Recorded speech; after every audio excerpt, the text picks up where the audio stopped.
I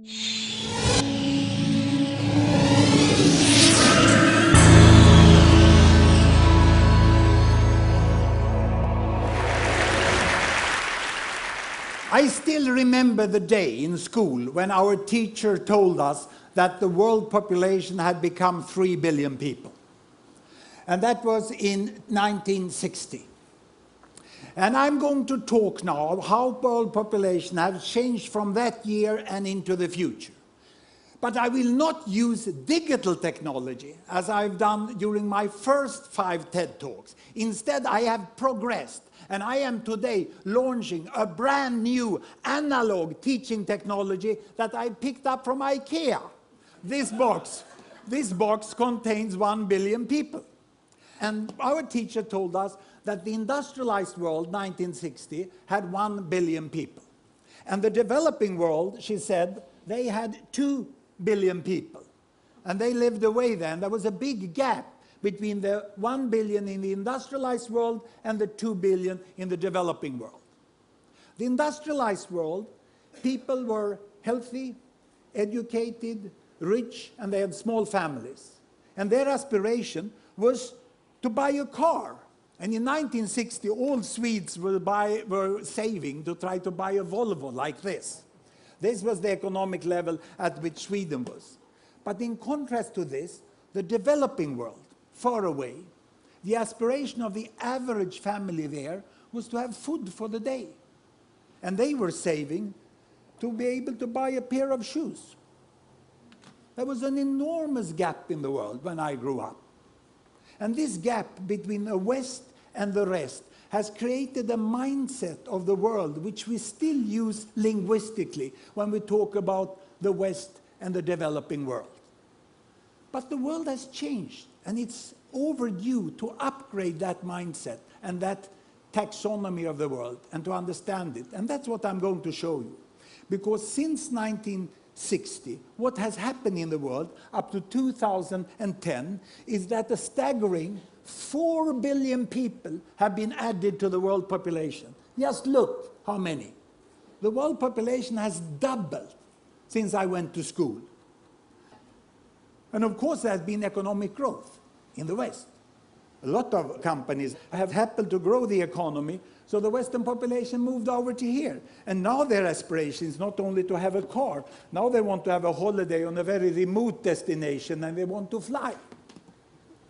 So this is where they are today. And the most successful of the developing countries here, they have moved on, you know, and they have become emerging economies, we call them. And they are now buying cars. And what happened a month ago was that the Chinese company Geely, they acquired the Volvo company.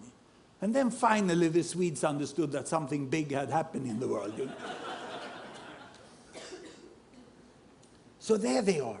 And the tragedy is that the 2 billion over here that is struggling for food and shoes, they are still almost as poor as they were 50 years ago. The new thing is that we have the biggest pile of billions, the 3 billions here, which are also becoming emerging economies. Because they are quite healthy, relatively well educated, and they already also have 2 to 3 children per woman, as those have. And their aspiration now is, of course, to buy a bicycle. And then later on, they would like to have a motorbike also. But this is the world we have today. No longer any gap. But the distance from the poorest here, the very poorest, to the very richest over here, is wider than ever. But there is a continuous world from walking, biking, driving, flying. There are people on all levels, and most people tend to be somewhere in the middle. This is the new world we have today, in 2010. And what will happen in the future?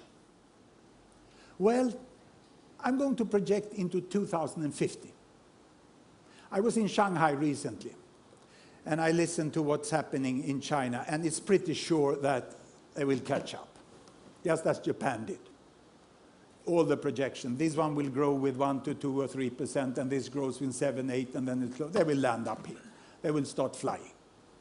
And these lower middle income countries, the emerging economies, they will also forge forwards economically. And if but only if we invest in the right green technology so that we can avoid severe climate change and energy can still be relatively cheap. Then they will move all the way up here, and they will start to buy electric cars, isn't it? This is what we will find there. So what about the poorest 2 billion? What about the poorest 2 billion here? Will they move on?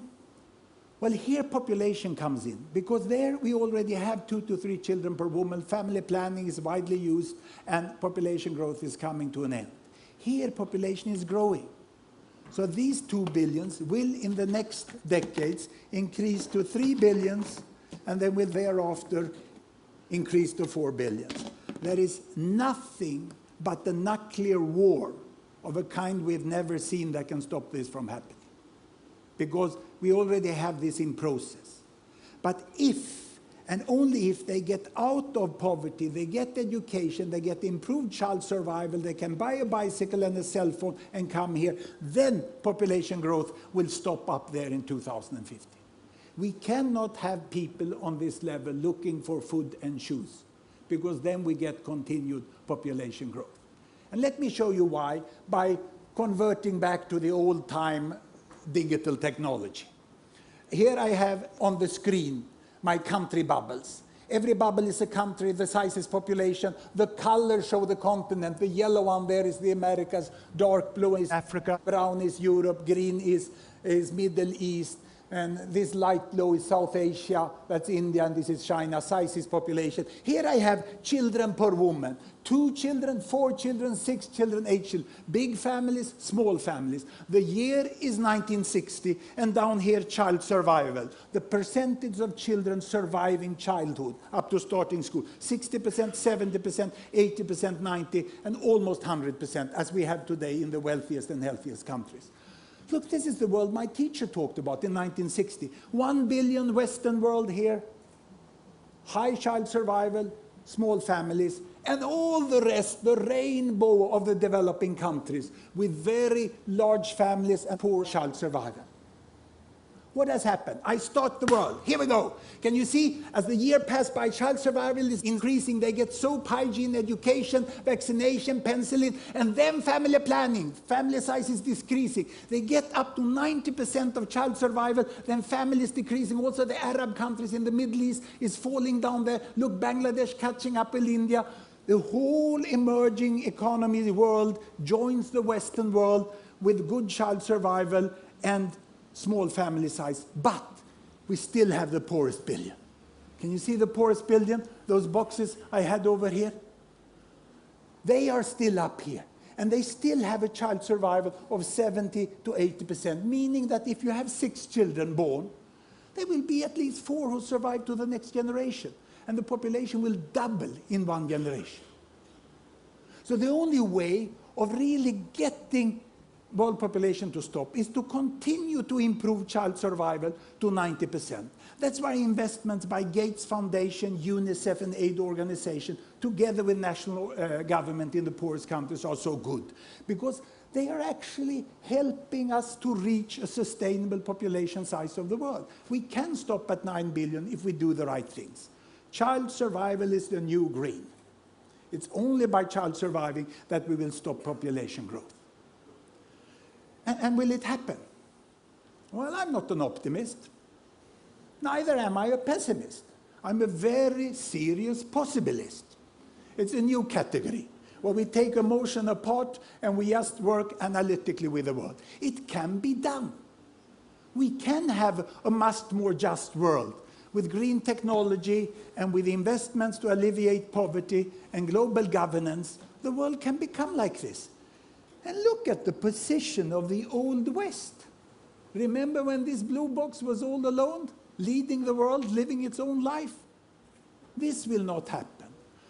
The role of the Old West in the New World is to become the foundation of the modern world. Nothing more, nothing less. But it's a very important role. Do it well and get used to it. Thank you very much.